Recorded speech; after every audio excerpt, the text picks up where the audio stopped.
또 한 주 동안 주님의 은혜와 사랑 가운데 지내다가 이 시간 또 예배 자리에 참여하신 줄로 믿습니다. 오늘 이렇게 보니까 우리 지휘자가 돌아왔어요. 아이를 출산하고 아이도 또 산모도 건강하게 다시 돌아왔어요. 우리 지휘자도 건강하게 돌아왔고, 그동안 또 빈자리를 우리 수진자매가 열심히 참 최선을 다해서 또 메꿔줬는데, 우리 한번 박수로 수고했습니다 격려해주고 잘 돌아왔습니다. 신기한 것은 아이가 아빠를 닮았는데 예뻐요. 참고로 저 아이의 아빠는 또 저를 닮았습니다. 다 아시죠? 저랑 비슷하게 생겨가지고 오해도 많이 받았는데 어쨌든 건강하게 돌아와서 참 감사해요. 또 중국 선교 갔다가 또 잘 돌아왔습니다. 한 주 또 선교도 하고 또 같이 휴식도 갖고 그러면서 은혜로운 시간도 갖고 또 즐거운 시간도 가졌는데, 여러분 중국 위해서 많이 기도해 주시기를 바랍니다. 어렵다는 얘기를 많이 들었어요. 분위기가 뭐가 어렵냐면 복음을 전하는 것이 어렵다라는 이야기를 많이 들었는데, 실제로 가보니까 이렇게 좀 체감하겠더라고요. 예전보다 좀 이렇게 느끼는 그런 중압감, 이런 것들이 상당했어요. 실제로 또 거기에서 현지에서 들리는 얘기들이, 중국은요 두 교회가 있잖아요. 두 형태의 삼자교회라 그래서 정부의 이제 승인을 받고 공식적으로 하는 교회가 있고, 우리가 잘 아는 가정교회, 몰래 하는 거죠. 지학교회, 이렇게 이 두 교단이 있는데, 얼마 전에 말씀드렸죠. 온주에 있는 교회 십자가가 크다고 당에서 철거하고 건물을 원래보다 크게 줬다고 교회 건물을 한 4,000명 모이는 교회인데 부셔버렸어요. 그런데 그 교회가 저 가정교회, 지학교회인 줄 알았더니 삼자교회였더라고요. 당에서 공식적으로 허가를 받고 하는 교회임에도 불구하고 그렇게 막 교회를 헐어버리고, 지금 온주 같은 경우는 교회 십자가를 다 내리게 했답니다. 그런 모든 여파들이 중국 전역에 퍼져서 상당히 복음 전하는 이들이 중압감에 많이 어려워하고 있더라고요. 그래서 여러분 중국 위에서도 많이 기도해 주시기 바랍니다. 제가 중국 가면 항상 중국 사람들에게 하는 얘기가 있어요. 동기부여를 이렇게 합니다. 중국이 복음화되면 세계가 복음화된다. 저는 그렇게 믿어요. 중국 사람 얼마나 많이 있습니까? 세계 방방곡곡에. 중국이 복음화되면 저는 세계가 복음화될 거라고 믿습니다. 중국이 복음화되면 여러분 북한에 복음을 전하기도 훨씬 수월해질 거라고 저는 믿어요. 통일이 된 다음에도 중국에 있는 기독교인들을 통해서 북한 복음화를 위한 귀한 도구들이 곳곳에서 세워질 거라고 저는 믿습니다. 그런 믿음을 가지고 선교에 임하고 있는데, 여러분들 많이 또 다음 기회에 겨울에 또 가잖아요. 참여해 주시고 또 계속해서 중국 선교를 위해서 기도해 주시기 바랍니다. 이번 주에는 카자흐스탄을 갑니다. 목요일부터 가서 다음 주, 그 다음 주 목요일 날 오는데, 여러분 카자흐스탄 선교 팀을 위해서도 기도해 주시고 선교를 위해서도 기도해 주세요. 특별히 카자흐스탄 아탁교회는 우리 제1교회, 정동제1교회가 세운 교회예요. 그러니까 저희의 지교라고 할 수 있습니다. 그 교회는 또 청년들이 많답니다. 그래서 우리 청년들과 그곳의 청년들, 그 다음에 가면요 이제 연합으로 해가지고 카자흐스탄에 있는 교회들이 연합해서 집회를 하게 됩니다. 월, 화, 수 3일 동안 집회를 하는데, 또 제가 이제 말씀을 전하게 되었어요. 그래서 함께 카자흐스탄에 있는 청년들과 함께 또 귀한 집회의 시간을 가질 때도 성령께서 뜨겁게 역사하여 주시옵소서, 성령의 뜨거운 역사가 그 자리에 함께하게 하여 주시옵소서. 여러분 기도해 주시고요. 저희가 선교 갈 때마다 항상 6시 반에 중보기도 모임을 갖습니다. 여러분 기억하시고 또 아침 일찍이지만 참여하셔서 중보기도도 해주시면 감사하겠어요. 오늘 이제 주보가 바뀌었습니다. 이 뒷배경도 바뀌었고요. 그 다음에 라이트하우스도 나왔어요. 여러분들 인쇄물들 보시고요. 잘 참고하시기 바랍니다. 너무나 애쓰고 수고가 많았어요. 주보 보시면 알겠지만 이 주보 디자인은 어떤 디자인입니까? 여러분 이번 여름 선교 갈 때 여러분 꼭 가져가야 될 선교 물품이에요. 혹시 내가 뭘 가져가야 될지 몰라서 우왕좌왕할 때는 이 주보 표지를 보시면 아 그래 이거 가져가면 되겠구나 이렇게 물품을 챙기셔서 여러분 이번 국내 선교도 많이 참석하시기 바랍니다. 예, 아직 참석자들이 많지 않다고 하더라고요. 여러분 국내 선교 또 수련회 참석하셔서 우리가 또 섬기고 나누는 일에도 쓰임 받기를 원합니다.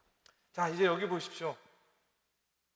오늘 이 시간에는요 계속해서 시편 23편 1절에서 6절의 말씀을 가지고 이제 세 번째 시간입니다. 회복의 은혜라는 제목으로 말씀을 나누고자 합니다. 그동안 저는요 여호와께서 우리의 인생의 목자가 되실 때에 우리가 참으로 부족함이 없는 삶을 살게 된다 하는 것을 말씀을 드렸습니다. 지난 주일에는 2절 말씀을 가지고 우리 주님께서 우리를 푸른 초장과 쉴만한 물가로 인도해 주신다 하는 그런 말씀을 드렸어요. 오늘은 3절 말씀을 중심으로 해서 이제 목자 되시는 주님께서 저와 여러분 안에 이룩하시는 회복의 은혜, 회복의 은총에 대해서 말씀을 나누고자 합니다. 오늘 본문 3절에서요 다윗은요 이렇게 고백을 합니다. 우리가 다윗의 심정에 대해서 한번 같이 다시 한번 말씀을 한번 봉독해 보겠습니다. 3절의 말씀입니다. 자, 시작.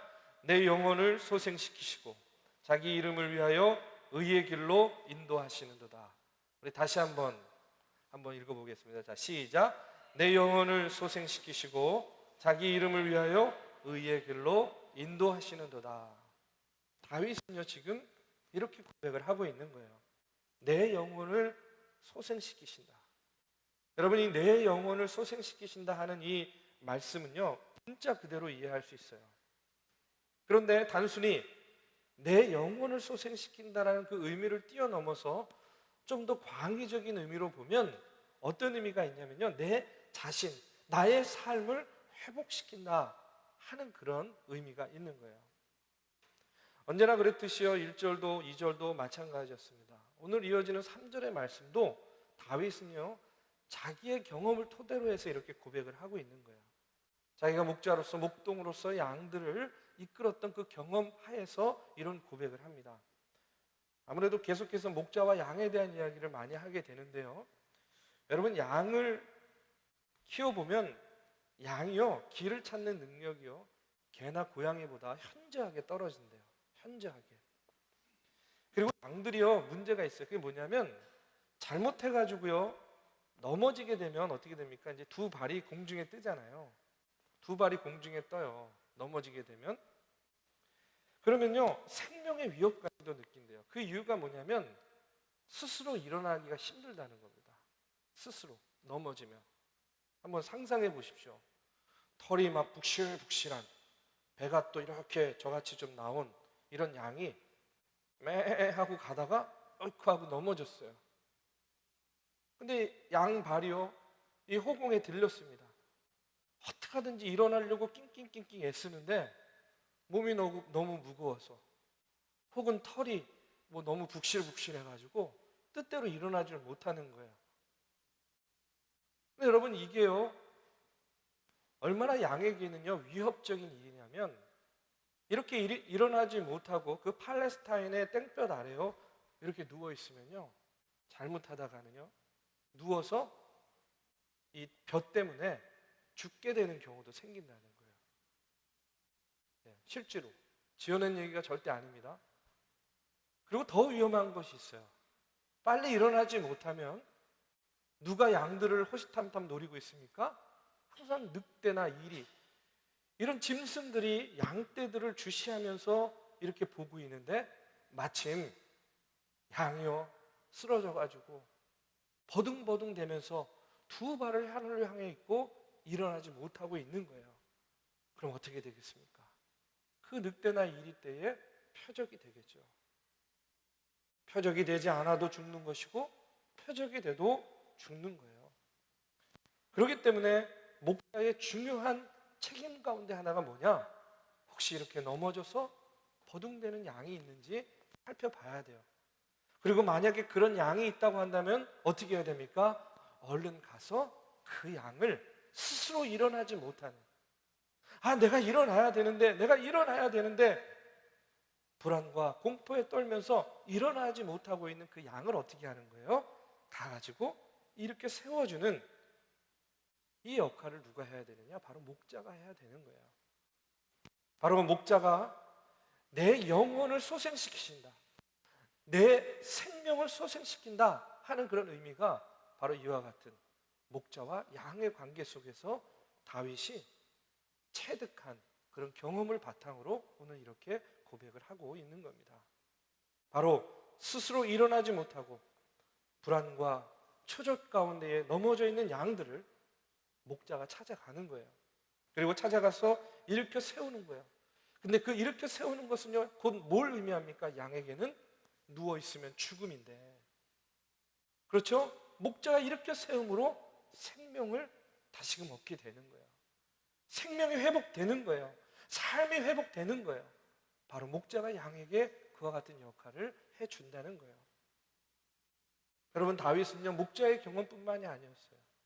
그의 삶을 통해서도 넘어져가지고요, 발이 허공에 들리고 그냥 두면 스스로 일어나지 못하고 결국에는 죽음에 이를 수밖에 없는 그런 삶의 경험들이 있었습니다.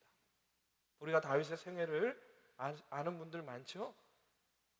다윗이 어떨 때 허공에 발이 들리고 자기 스스로는 어찌할 바 몰라서 헤매다가, 여러분, 죄와 죽음의 공포 가운데 떨었던 적이 언제 있습니까? 우리가 특별히 잘 아는 것 중에는요, 밧세바의 이야기가 있어요. 그렇죠? 그럼 밧세바 이야기 알죠? 다윗이 자기 부하 우리아의 아내인 밧세바를 어떻게 하게 되죠? 범하게 됩니다. 그래서 둘이 이제 요즘 말로 하면은요, 불륜 관계에 빠지게 되는 거죠. 그런데 그러다가 어떻게 돼요? 아이를 갖게 돼요.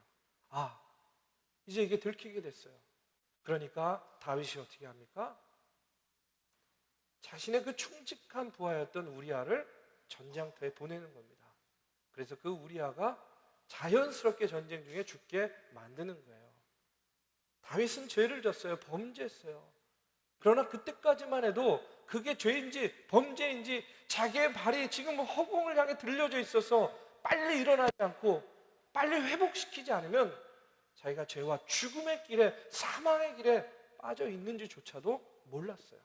바로 그러한 때에 하나님께서 다윗에게 누구를 보냅니까?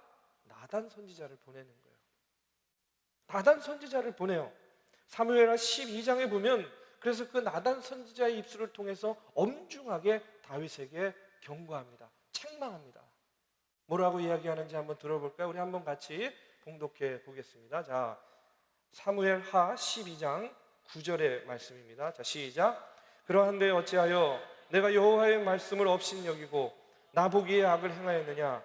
내가 칼로 햇사람 우리아를 치되 암몬 자손의 칼로 죽이고 그의 아내를 빼앗아 내 아내로 삼았도다.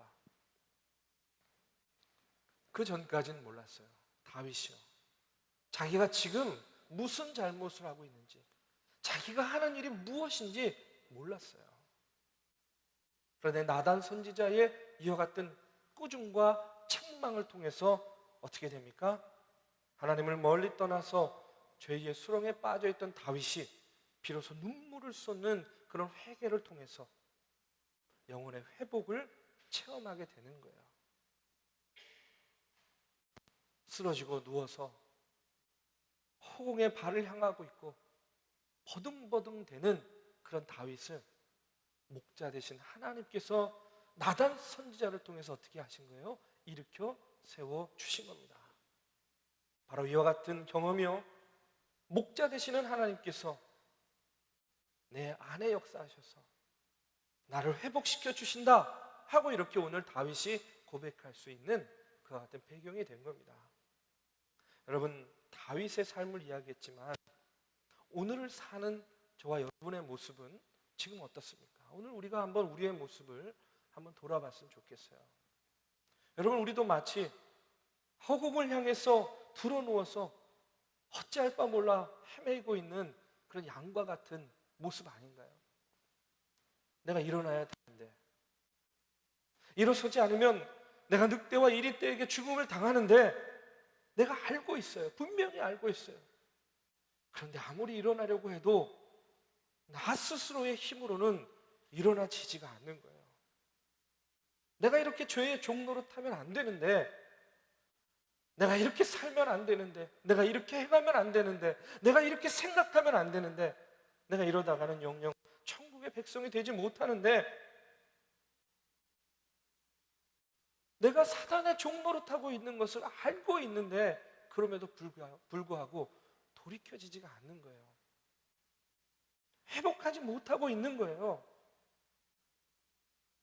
알고는 있는데 내 삶은 계속해서 죄의 종로로 타고 있어요. 사단의 종로로 타고 있어요.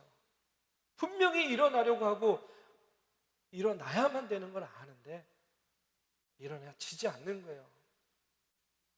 버둥버둥만 되고 있는 거예요. 바로 그런 분이 있다면요, 오늘 이 말씀에 여러분 귀를 기울이시기 바랍니다. 우리 하나님께서 바로 그와 같은 저와 여러분에게 목자가 되어주셔서 우리의 영혼을 소생시켜 주세요. 우리를 일으켜 세워주세요. 일으킴 당한 우리들은요, 새로운 생명, 새로운 회복의 역사를 경험하게 되는 겁니다. 주님이 내 안에 거하게 되고 내가 주님의 힘으로 내가 다시 일어나게 되면 우리가요, 죄의 종로로 타는 인생이 아니라 하나님의 종로로, 주님의 종로로 타는 인생이 될 수 있는 거예요. 내 영혼을 소생시키시고 나로 하여금 바른 길, 옳은 길, 의의 길로 인도해 주신다는 거예요. 누가요? 목자 되신 하나님께서. 그렇기 때문에 여러분, 목자 되신 하나님이 내 인생의 주인 되시고요, 나를 일으켜 세워주셔서 내 영혼을 소생시켜 주시는 분임을 먼저 우리 안에 믿음과 확신으로 고백하게 되기를 간절히 바랍니다. 그렇다면 어떻게 하나님께서, 우리 주님께서 우리의 영혼을 소생시켜주고 우리를 의의 길, 주님의 길로 인도해 주시겠는가? 저는요, 먼저 하나님께서는요, 우리 인생의 허무와 또 우리 인생 가운데 갖는 무의미할 때가 있잖아요. 그렇죠? 모든 게. 그 같은 마음의 병으로부터 우리를 회복시켜 주신다고 믿습니다. 여러분, 분명한 것이 있어요. 그게 뭐냐면 우리가 살면서 우리 인생 가운데 저뿐만 아니라 여러분도 그렇지만 또 믿지 않는 많은 사람들이 있어요. 그런 사람들을 보면 인생이 허무해. 인생이 무의미해. 내가 이렇게 사는 것이 어떤 의미가 있을까? 이렇게 삶의 허무함을 느끼고 무의미를 이야기하는 사람들은요, 그 이유가 있어요. 그것은 뭐냐면 그 삶이 하나님을 떠나 있기 때문에 그래요. 왜 그러냐면 인간은 하나님을 떠나서는 참된 삶의 의미를 느끼기가 어려워요. 왜 그러냐면 바로 하나님께서 우리를 만드셨잖아요. 우리를 만드신 분이 누구예요? 하나님이시잖아요.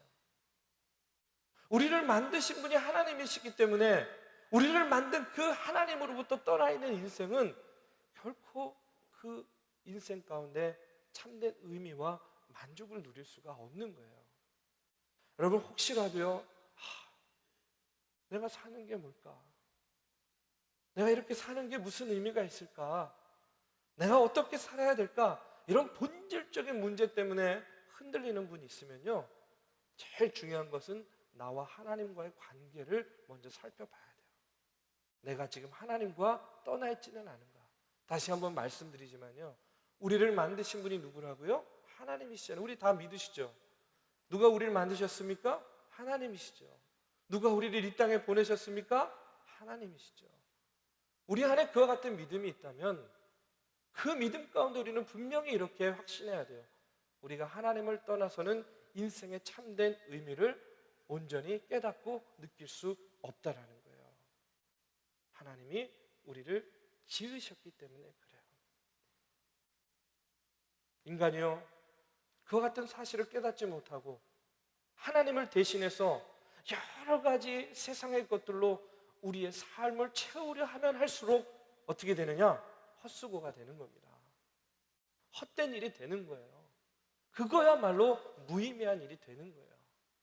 자, 하나님과 나와의 관계를 돌아봐야 되는 거예요. 톨스토이는요, 고백록에서 이렇게 기록해 나왔어요. 톨스토이의 고백록에 나오는 이 톨스토이의 고백을 잠깐만 여러분들에게 소개를 하겠습니다. 좋다. 나는 지금 정부의 국채를 6천 주나 가졌고 300필의 말을 가지고 있다. 그게 어쨌다는 것인가? 자녀들을 좋은 학교에 보내서 공부시키는데 그게 어쨌다는 말인가? 모두가 백성들의 번영을 말하고 있는데 그게 나와 무슨 상관이 있는가?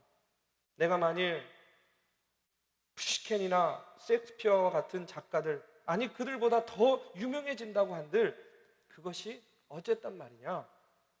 무엇을 하든 나의 행동은 어느 땐가는 사라져버릴 것이요, 나의 생애 조각은 아무도 발견하지 못할 것이다.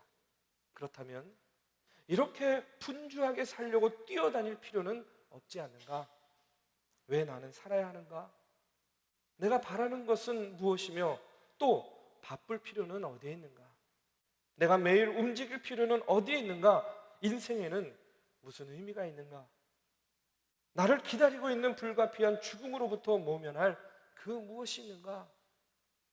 톨스토이는요, 삶의 깊은 회의 속에서 이런 고백과 이런 생각들이 그를 사로잡게 됩니다.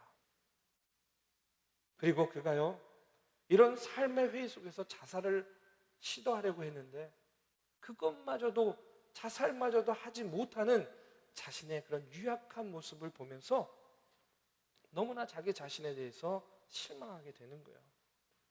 이러한 허무 속에서 방황하던 톨스토이가요, 이성으로 진단한 이런 삶의 현실에서 이제 그의 삶이 옮겨지게 되는 거예요. 어디로 옮겨지냐면 신앙의 세계로 그의 삶이 옮겨집니다. 그러면서 그가요, 신앙에 대해서 이렇게 정의를 하고 있어요. 그는요, 신앙이란 인생의 의미에 관한 지식으로서 이것으로 말미암아 사람은 자기 자신을 파멸시키지 않고 살게 되는 것이다. 이렇게 정의를 했어요. 그는 이 신앙 안에서 인생의 문제에 대한 긍정적인 결론을 발견하고요, 이제 이렇게 또 고백을 합니다. 내가 하나님의 존재를 믿지 못할 때에 나는 사는 것이 아니다. 내가 하나님을 찾으려는 희미한 소망이 없었던들 나는 벌써 오래전에 내 자신을 없애버렸을 것이다. 하나님을 알고 그를 탐구할 때에만 우리는 참으로 사는 것이다. 하나님은 생명이시다. 인생의 허무 가운데에서 그가 날마다 몸부림치며 고민하다 그가 하나님을 만났을 때에 그가 이렇게 고백하는 거예요. 내가 하나님을 만나지 않았다면, 내가 하나님을 믿지 않았다면, 내가 하나님을 깨닫지 않았다면 나는 사는 것이 아니었다는 거예요. 나는 나를 없애버렸을 거라는 거예요. 그러면서 그가 고백합니다. 하나님은 생명이시다. 여러분, 하나님은 생명이십니다.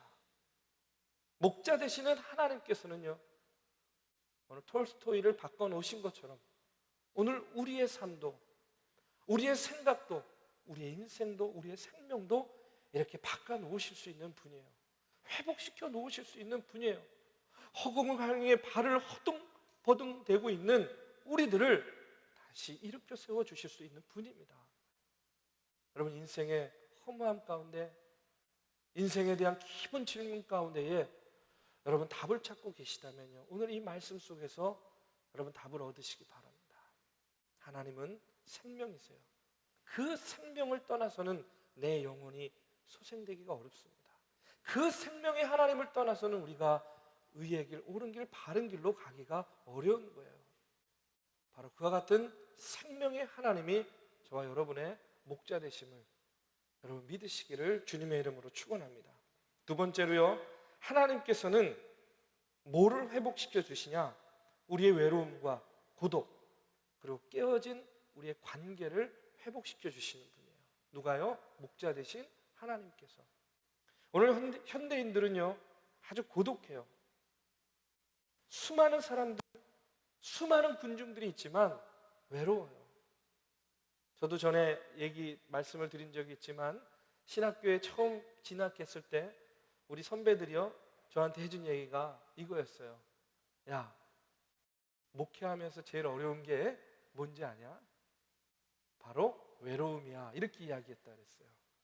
그래서 외로움을 잘 이기면 목회에 성공할 수 있다, 이런 얘기를 했는데, 실제로 목회를 해보니까 외로워요. 좀 많이 외롭습니다.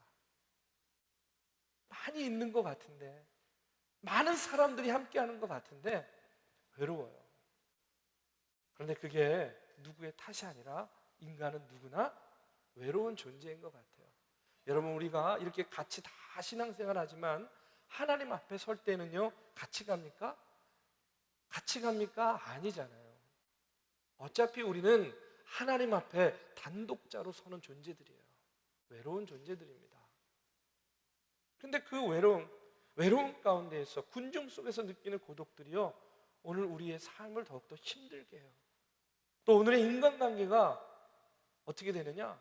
깨어지고 얕아지고 부서지는 그런 삶을 살면서 더욱더 외로움과 고독 속에 우리가 처하게 됩니다. 그나마 있는 관계들도요, 어떻게 됩니까? 시기가 생기고 질투가 생기고 미움이 생기면서 깨지는 경우를 얼마나 많이 보는지 몰라요. 우리 한국 사람들은요, 참 그런 마음들이 다는 아니지만 조금 있는 것 같아요. 어떤 마음이냐면, 한국 사람들은요, 이런 얘기 들었어요. 배고픈 것은 참는데요, 배고픈 거는. 그런데 배 아픈 건 못 참는데요.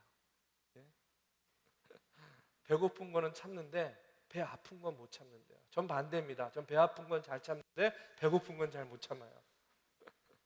근데 한국 사람들, 우리를 빗대서 하는 얘기죠. 배고픈 건 참는데 배 아픈 건 못 참는다는 거예요. 남이 잘 되는 건, 그 배 아픈 건 못 참는다는 그런 이야기죠. 근데 우리만 그런 게 아니에요. 성경에 보면 믿음의 사람들도 그랬어요. 예수님의 제자들도 그랬어요. 여러분, 마태복음 20장 20절 21절의 말씀에 보면 이런 말씀이 나옵니다. 우리 한번 같이 읽어볼까요? 마태복음 20장 20절에서 21절의 말씀이에요. 자, 시작. 그때에 세베대의 아들의 어머니가 그 아들들을 데리고 예수께 와서 절하며 무엇을 구하니, 예수께서 이르시되 무엇을 원하느냐, 이르되 나의 이 두 아들을 주의 나라에서 하나는 주의 우편에 하나는 주의 좌편에 앉게 명하소서, 이렇게 이야기해요. 여러분, 세베대의 아들들이라고 나오는데 누구냐면 요한과 야고보예요. 이 요한과 야고보의 어머니가 예수님에게 자기 아들들을 데리고 가서 지금 뭘 하는 거예요? 청탁하는 거예요. 자리 청탁. 천국의 자리 청탁을 하고 있는 거예요. 하여튼 예나 지금이나 어머니들 참 유별나요, 그렇죠? 네. 근데 여러분, 자기 두 아들만 있는 것이 아니잖아요. 12 제자들이 같이 있는 거잖아요. 그런데 그 속에서 지금 자기 아들들의 자리를 청탁하는 거예요. 근데 그 이야기를 듣고 있던 다른 제자들의 반응이 나와요. 24절의 말씀에 보면 그 같은 이 어머니의 청탁을 듣고 있던 제자들의 반응이 나오는데 뭐라고 이야기하냐면, 한번 같이 읽어보겠습니다. 자, 시작. 10 제자가 듣고 그 두 형제에 대하여 분이 여기거늘. 뭐 그럴만도 하겠죠. 그런데 이 말씀을 읽으면서 그런 생각이 들었어요. 다른 자들도 다 같이 있는데 자기 자신의 자녀들의 자리를 청탁하는 이 어머니나, 또 그 이야기 듣고 마음속에 분하게 여기는 제자들이나, 여러분, 그냥 지나가다 만난 사람들인가요? 아니잖아요. 수년을 예수님과 함께 동고동락하던 그야말로 형제와 같은 그런 관계들 아니겠어요? 그런데 그럼에도 불구하고요, 어떻습니까? 시기와 질투와 미움의 모습들을 이렇게 쉽게 보게 되는 거예요. 가정도 마찬가지 아닙니까? 가장 가깝게 서로가 가슴을 열고 도우며 붙들어주면서 살아가라고 하나님께서 세우신 가정도요, 요즘에 얼마나 어렵습니까? 많은 흔들림과 깨어짐을 오늘날의 많은 가정들이 경험하고 있어요. 개인은 어떻습니까? 서로 이해하고 받아들이는 것보다 서로 남의 탓하기에 바쁜 그런 모습들이에요. 책임을 떠넘기기에 바쁩니다. 관계의 깨어짐, 고독, 외로움, 이런 것들이요, 오늘 우리 사방을 우겨싸마듯 우리를 둘러싸고 있는 것이 오늘의 현실이에요. 교회는 어떻습니까? 교회도 마찬가지예요. 이 교회 공동체도요, 어떻게 돼요? 이와 같은 것들이, 이와 같은 개인적인 개인주의, 이런 것들이 만연하면서요, 어떨 때는 보면 교회가요 사막 같아요. 우리 젊은이 교회는 아니에요. 오아시스예요. 오아시스. 교회가요 사막같이 척박한 그런 곳으로, 그런 관계들로 점점점 메말라 가고 있는 것을 보게 돼요. 여러분, 이와 같이 깨지고 이와 같이 뒤틀린 관계 누가 바로잡겠습니까? 여러분, 누가 회복시키겠어요? 저는요, 하나님만이 하실 수 있다고 믿어요. 우리 주님만이 하실 수 있어요. 주님께서 우리들의 마음, 각자의 마음 가운데에 은혜와 감동, 성령의 역사로 함께 하시지 않으면요, 우리의 의지와 우리의 생각만으로는 정말 불가능한 일이 되는 거예요. 목자 되시는 하나님께서 이 깨어진 관계, 이 흔들리는 공동체의 삶 속에 회복의 역사를 이루어 주실 줄로 믿습니다. 여러분, 마태복음 20장 제자와 그 어머니 청에 대한 예수님의 대답이요, 이어서 나오는데 26절, 27절의 말씀에 보면 예수님께서 어떻게 이야기를 하시냐면 이렇게 이야기를 하고 있습니다. 우리 같이 읽어보겠습니다. 자, 시작. 너희 중에는 그렇지 않아야 하나니 너희 중에 누구든지 크고자 하는 자는 너희를 섬기는 자가 되고 너희 중에 누구든지 으뜸이 되고자 하는 자는 너희의 종이 되어야 하리라. 그럼 뭐라고 이야기합니까? 내 영혼을 소생시키시고 나를 의의 길로 인도해 주시는 하나님께서 시기와 질투를 사랑과 헌신의 마음으로 바꿔주신다는 거예요. 바꿔야 된다는 거예요. 내가 으뜸이 되고자 하는 마음을 종의 마음으로 바꿔주시는 거예요. 그렇게 하나님께서는 우리의 마음을 바꿔주시고 우리의 생각을 바꿔주시고 우리의 관계를 바꿔주셔서 내 영혼을 소생시켜 주시고 우리의 삶을, 우리 공동체를 바른 길로 인도해 주시는 분이 되어 주신다는 거예요. 여러분, 그와 같은 하나님을 바라보고 나아가시길 바랍니다. 마지막으로 이제 하나님께서는요, 믿음의 길을 걷다가 또 이 땅을 살아가다가 지치고 미끄러진 우리의 삶을 다시 소생시켜 주시고 회복시켜 주시는 분입니다. 여러분, 그리스도를 따라가는 길이요, 정말로 고속도로와 같이 확 뚫렸으면 어떻겠어요? 얼마나 좋겠어요? 제 이름이 형노 아닙니까? 형노? 형통할 형자에 나라 노자라고 분명히 말씀드렸어요. 늙을로가 아니라 형통할 형자에 나라 노자입니다. 저희 부모님이 저에게 이 이름을 지어주셨을 때는 어떤 마음이었겠어요? 형통한 길을, 형통한 삶을 살아 하는 그런 의미로 주셨겠죠. 그런데 여러분, 우리 다 그런 걸 원하지 않아요? 우리의 삶이 정말로 뻥뻥 형통한 나라와 같이 뻥 뚫린 길과 같이 이렇게 뚫렸으면 좋겠다. 그런데 실제로 우리의 인생의 길은 어떻습니까? 넘어지고 쓰러질 일이 얼마나 많아요. 가로막고 있는 담들이 얼마나 많이 있습니까? 얼마나 많은 어려움과 얼마나 많은 장애가 있는지 모르겠어요. 믿음으로 살기가 얼마나 어렵습니까? 정직하게 사는 것이 오히려 불이익이 되는 그런 시절을 우리가 경험하고 있어요. 주님을 따르다가도 우리가 낙심하게 되죠. 교회 생활하면서도 낙심할 일이 얼마나 많이 있어요. 그렇죠? 우리의 생각과 우리의 바람과는 분명 너무나 다른 그런 현실을 살고 있어요. 포기하고 싶어요. 주저앉고 싶어요. 그럴 때가 얼마나 많이 있습니까?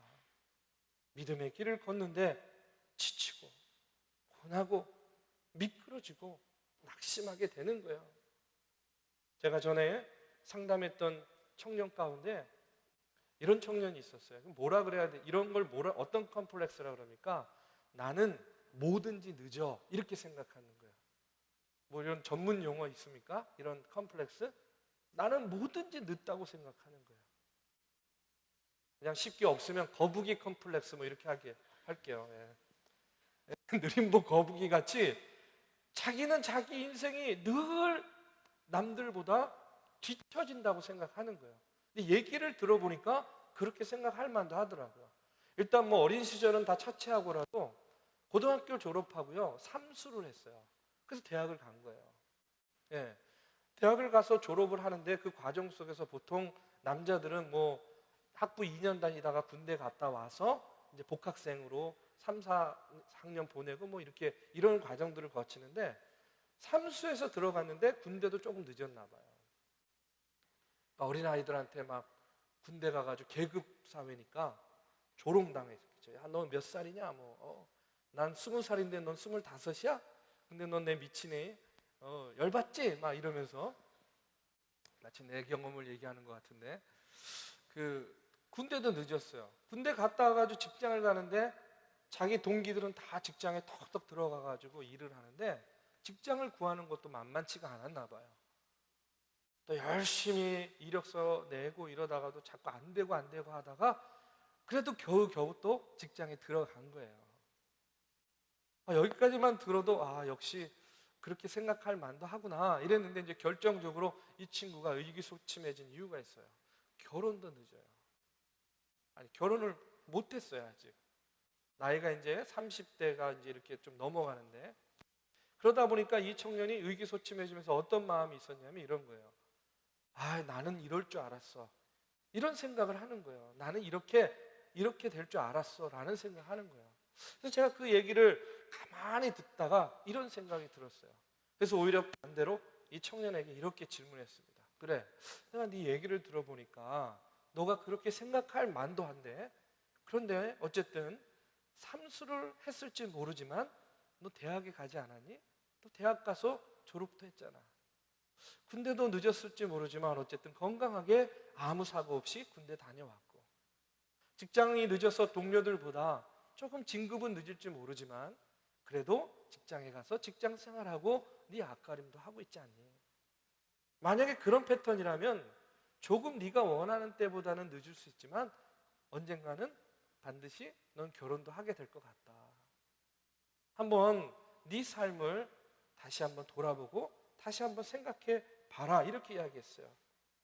그건 뭐냐면, 늦긴 했지만, 네 생각에 늦긴 했지만 안 된 건 없지 않니? 하고 이렇게 물어봤어요. 여러분, 그렇지 않습니까? 늦긴 했지만, 늦는다고 생각하지만 안 된 건 없어요. 다 됐어요. 자기가 원하던 거, 자기가 바라는 대로 다 된 거예요. 여러분, 영영 안 되는 게 문제지 늦는 건 결코 문제가 아니에요. 영영 안 되는 건 문제라고 생각할 수 있어요. 그러나 늦는 거는 문제가 아닙니다. 그 다음에 더 문제는 뭐예요? 내가 구원받은 자녀가 됐느냐 안 됐느냐가 어쩌면 저는 제 인생에서 가장 중요한 부분일 것 같아요. 여러분, 어떻습니까? 혹시 이런 생각을 가진 그런 청년들이 있습니까? 나는 다 늦어. 나는 남들보다 다 늦는 것 같아. 근데요, 저도요, 이 청년하고 그런 얘기를 하다가 가만히 생각해 보니까 저야말로 진짜 거북이 컴플렉스예요. 전 다 늦어요. 예. 생각해 보십시오. 뭐 말 안 해도 아시잖아요. 예? 지금 제 친구들 자녀들 대학생 되는데 저는 이제 내년에 초등학교 보내고 있으니까 뭐 집에서 맨날 정액가를 받아라 뭐 이러고 놀고 있어요. 제가 46인데 남 얘기가 아니더라고요. 제 얘기더라고요. 근데 여러분 어떠세요?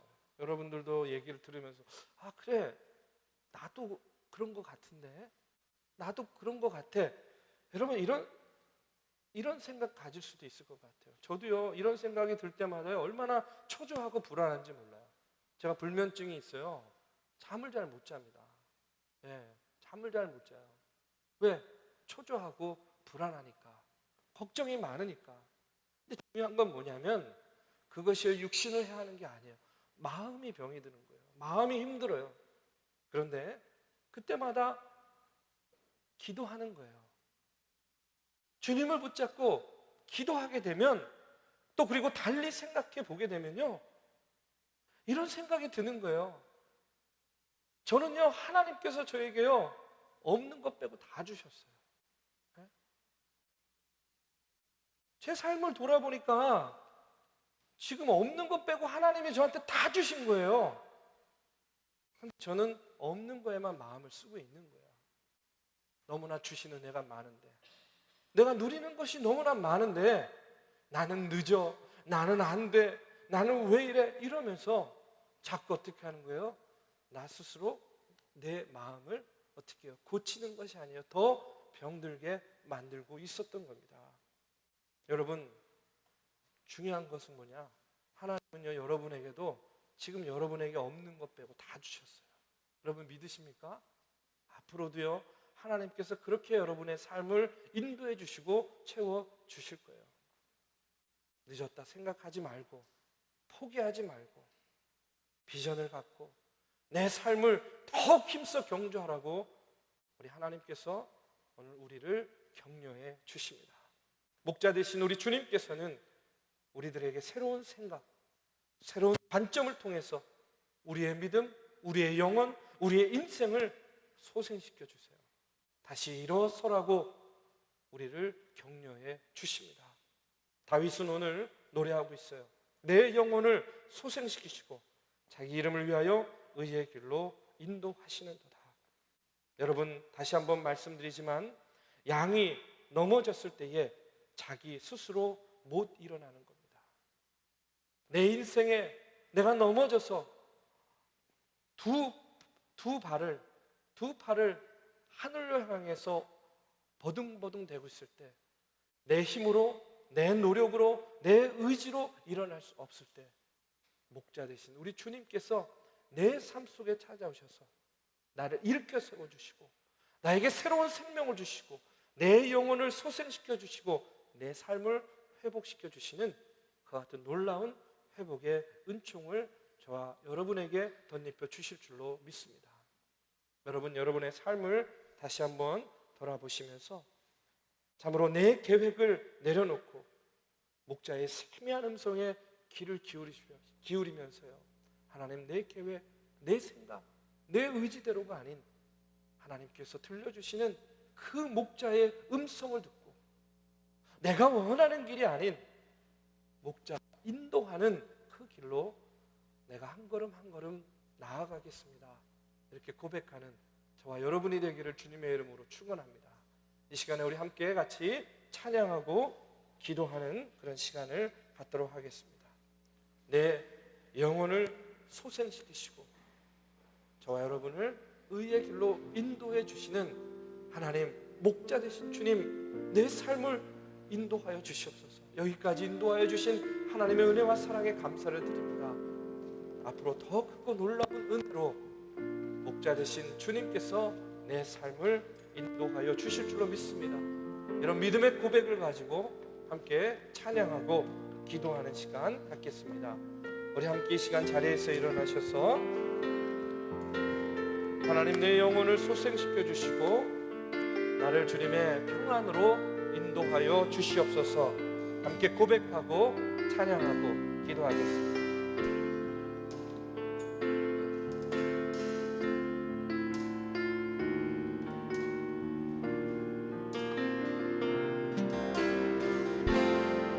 내 아버지, 그 품 안에서 내 영혼은 안전합니다. 주 손길로 내 삶을 안으시니 그 평강이 나를 덮습니다. 내 아버지,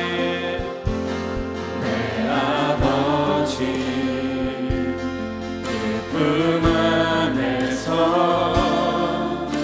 내 영혼은 안전합니다. 주 손길로 내 삶을 안으시니 그 평강이 나를 덮습니다. 나 비록 넘어지면 흔들리지만 주 내 안에 거하면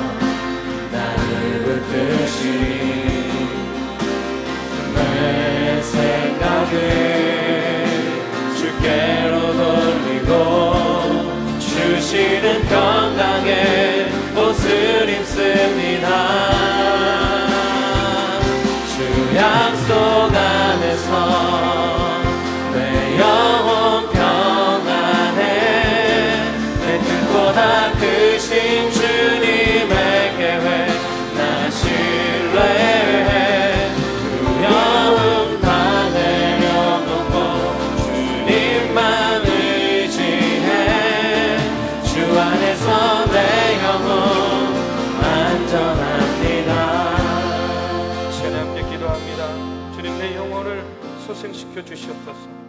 이 땅에서 살아가는 동안 예기치 못한 어려움과 예기치 못한 환난 가운데서 내 마음이 낙심하고 주저앉아 헤매일 때가 너무 많이 있습니다. 넘어져 하늘로 두 발을 향하고 일어나지 못하는 양과 같이 아버지 쓰러져 있을 때가 너무나도 많이 있습니다. 주여, 목자 되신 주님께서 나를 찾아오셔서 나를 일으켜 세워주시고 내 영혼을, 내 삶을 소생시켜 주시옵소서. 회복의 은혜, 회복의 은총으로 덧입혀 주시옵소서. 이 시간에 주님의 이름을 부르며 함께 통성으로 기도하겠습니다. 함께 기도합니다. 사랑의 주님, 아버지 하나님의 주님의 이름을 부르며 기도합니다. 하나님께서 함께하여 주시옵소서. 주님 아버지 인도하여 주시옵소서. 주님 아버지 역사하여 주시옵소서. 아버지 하나님, 내 영혼이 아버지 이 땅에 사는 가운데에 주여 아버지 하나님은 세상의 여러 가지 일들로 인하여 아버지 주저앉고 낙심하여 있을 때가 너무나도 많이 있습니다. 사망으로 아버지 우겨쌈을 당하여 하나님 아버지 내 마음 가운데에 아버지 평안이 깨어지고 하나님 아버지 하나님 늘 언제나 근심과 불안과 초조 가운데에 하루하루 살 때가 너무나도 많이 있음을 고백합니다. 주여 아버지 하나님 인도하여 주시옵소서. 주님 아버지 하나님 역사하여 주시옵소서. 내 영혼을 소생시켜 주시는 주님 아버지, 내 삶 가운데 찾아오셔서 주여 아버지 나 스스로는 일어나지 못하고 아버지 절망 가운데 누워있는 아버지 하나님 나를 일으켜 세워주셔서 나의 생명을 소생시켜 주시고 아버지 나의 생명을 회복시켜 주시옵소서. 회복의 은혜가, 회복의 은총이 아버지 하나님여 늘 언제나 함께하여 주시옵소서. 주님 아버지 하나님여 아버지 하나님여 주님께서 함께하여 주시옵소서. 주님 아버지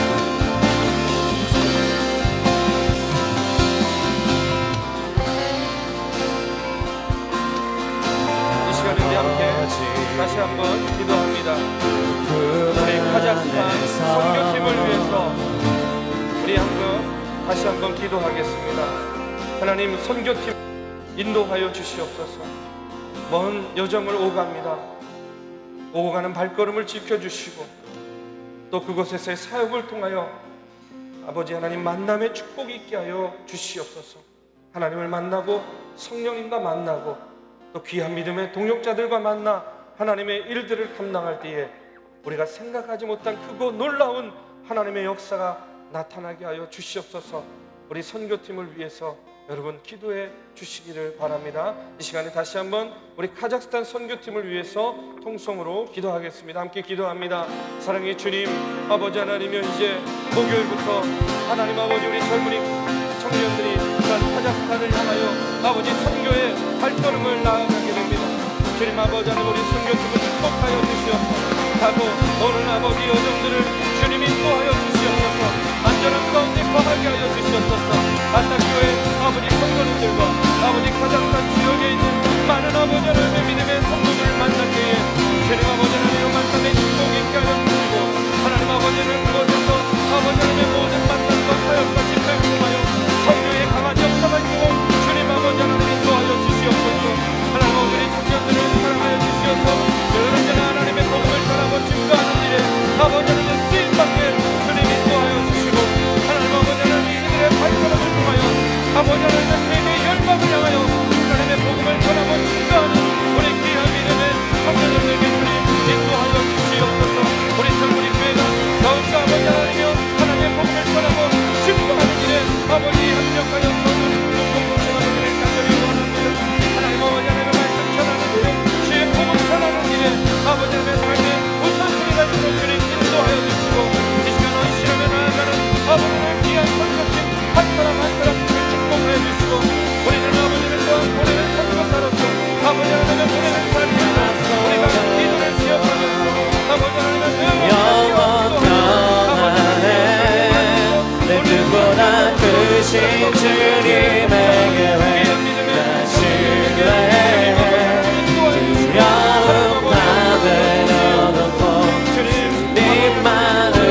목자 시기에 내가 부족함이 없음을 고백합니다. 주님께서 나를 푸른 초장과 쉴만한 물가로 인도하여 주심을 믿습니다. 내 영혼이 방황할 때에도, 내 영혼이 쓰러져서 죽어갈 때에도 그냥 내버려 두지 아니하시고 내 영혼을 소생시켜 주시고, 하나님 많은 시행착오 가운데서도 내 인생을 의의 길, 바른 길, 옳은 길로 인도하여 주심을 믿습니다. 그런 믿음을 가지고 이 땅을 살아가고 이 땅에서의 삶을 살아내는 귀한 청년들을 되도록 인도하여 주시옵소서. 우리 믿음의 청년들의 발걸음을 세계 열방으로 향하게 하시고 선교지에서 귀한 주님의 도구로 사용하여 주심을 또한 감사를 드립니다. 주여, 선교에 최선을 다하고 하나님의 복음 전하는 일에 앞장서는 공동체와 귀한 믿음의 청년들 되게 하여 주시옵소서. 이제는 우리 구주 예수 그리스도의 은혜와 살아계신 하나님의 역사하심과 성령님의 감화 감동 교통하심이 오늘도 주의 전에 나와 신령과 진정으로 예배드리며 내 영혼을 소생시켜 주시는 그 목자 되신 하나님을 바라보며 나아가기를 다짐하는 사랑하는 정동의 청년들과 목자 되신 주님을 바라보며 이제 카자흐스탄으로 발걸음을 옮기는 선교팀 머리 위에 이제로부터 영원까지 함께하기를 간절히 축원하옵나이다. 아멘.